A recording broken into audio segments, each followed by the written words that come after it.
So we really like to encourage people to get their hands dirty. I noticed from talking to people, both as a Master Gardener and the students here at the college, that a lot of people are really nervous about seeds. So who here has started seeds before?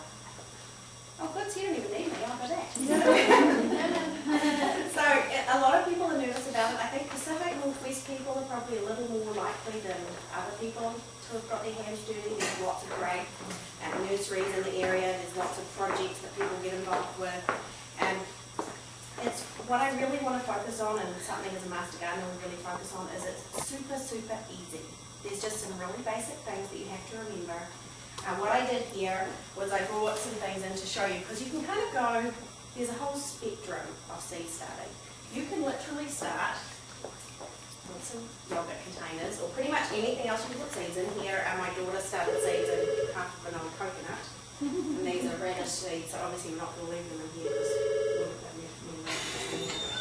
but you can go to more advanced. There's lots of stuff available on the market. This here is a little, it's called a rapid rooter kit.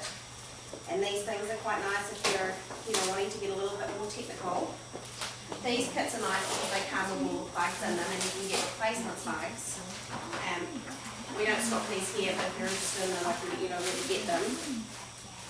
And these are really easy because if you're in an apartment or a condo and you've got no room and you don't want to be dragging in sacks of soil and stuff like this, and you don't have your own compost bin, it's a bit tricky to be piling soil around. I used to live in an apartment, I know what that's like. So these are great because they come in this little nice little plastic packet, and you pull them out, and all you're going to do with these is drop the seed in. You guys see here, there's even the hole pre-made for you, so it's really easy. So I'll demonstrate that in a minute. But don't feel like you have to go off to the store and buy $100 worth of plant starting equipment, because just this stuff, this, and the seed starting mat did cost $100, so don't feel like you have to do that to get started. There's a couple of things. First of all, who can tell me why, a reason that you'd start with seeds and not go to the nursery and buy plants? Genetic integrity. That's great. Heirloom seeds, we can save seeds. That's another really good reason to work with plants.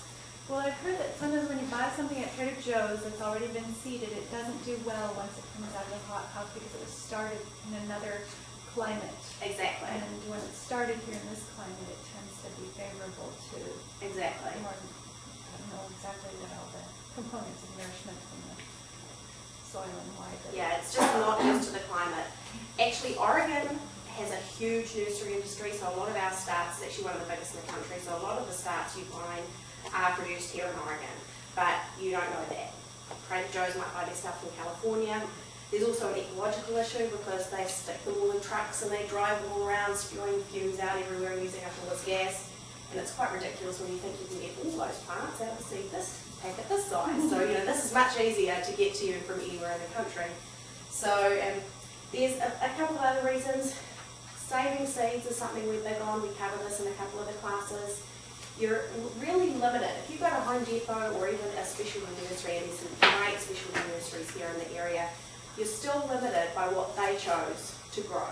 And when you're talking about medicinals, there are the standard medicinals you can go to, get your basil, but some of these medicinals are quite rare, and you're really going to have a hard time finding them. And they might not be quite the right variety, particularly with medicinals, because you find nurseries often are growing for the bloom or for all sorts of reasons apart from therapeutic action. So they might have echinacea, but it might be completely the wrong sort of echinacea if you're looking for a medicinal plant. And the people in the nursery also might not have any idea that it's the wrong type of echinacea, so they're busy telling you, yes, this is the same echinacea, and that's patently not. So you're far better off to buy your seed from a reputable supplier. We stock only organic seeds for a bunch of different reasons that we don't have to go into, but you can be sure, thanks. I've got some handouts for you so you don't just take too many notes. But you can be sure you're getting the right variety. Seed sharing exchanges are a really good way to go, but again, just be sure that it's a reasonably well-known group, or that you know who's providing it to you, or that you take the Latin binomial with a grain of salt, because a lot of plants are sold by their common name, as you know, and they might be completely different plants. So, we have bergamot seed up here. That is not the bergamot that's used to produce bergamot essential oil. And quite often we get questions from people saying, how come the plant smells nothing like the essential oil? Because it's a completely different plant. It's actually from a relative of an orange tree. So it's not that pretty flower that you see growing in your garden.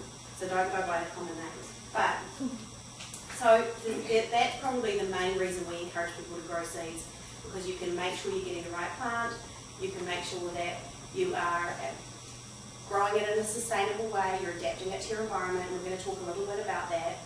Obviously we live in Oregon.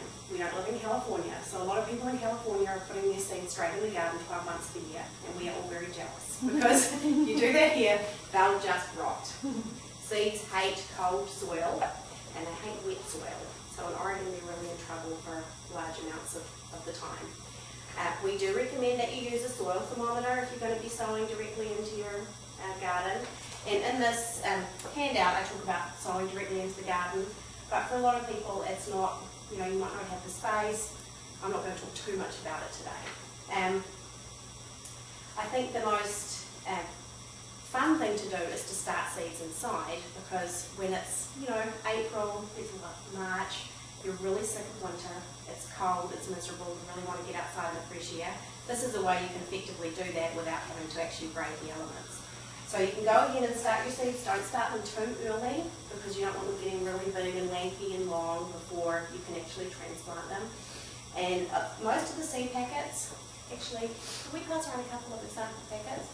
But on the back of your seed packet, it's going to tell you the planting depth, the soil temperature for germination. Now that's the most important thing in Oregon, because right now our soil is at about 45 degrees, or minus. I have a soil thermometer out all the time, I'm very optimistic. So this is 50 to 60 degrees. Now you can cross your fingers and hope as much as you want, but if you stick the seed in the ground, it's just going to rot, and you've just wasted all your seed. So wait until it's warm enough. And there's a real variety actually. Some of them won't germinate till it's 70 degrees. This one here, this valerian, is 60 to 70 degrees. There's mint, dotted mint, and this is a really cool rare mint, which is really fun. This again, 60 to 70, this is 60 to 70, and these are, 60 to 70 is considered a general rule if you don't have the information, because if you've done a seed swap or you've got some seed that someone gave you and you're not even entirely sure what they are, stick with the 60 to 70 degree.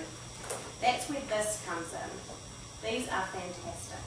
You can start your seeds. Actually, these here, you can't really tell, but these are quite a bit bigger. These were started on the same day, and this tray had a warming mat under it. And you can see they're quite a bit more developed here. We've got just 2 or 3 that have come out, whereas here most of them have come out.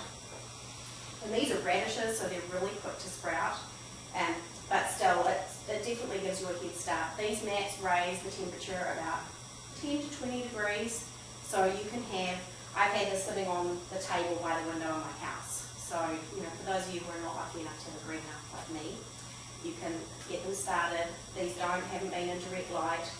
And what's really fun is actually you can tell when you put them close to a window, they'll all start pointing that way to try and get to the light, which is really fun.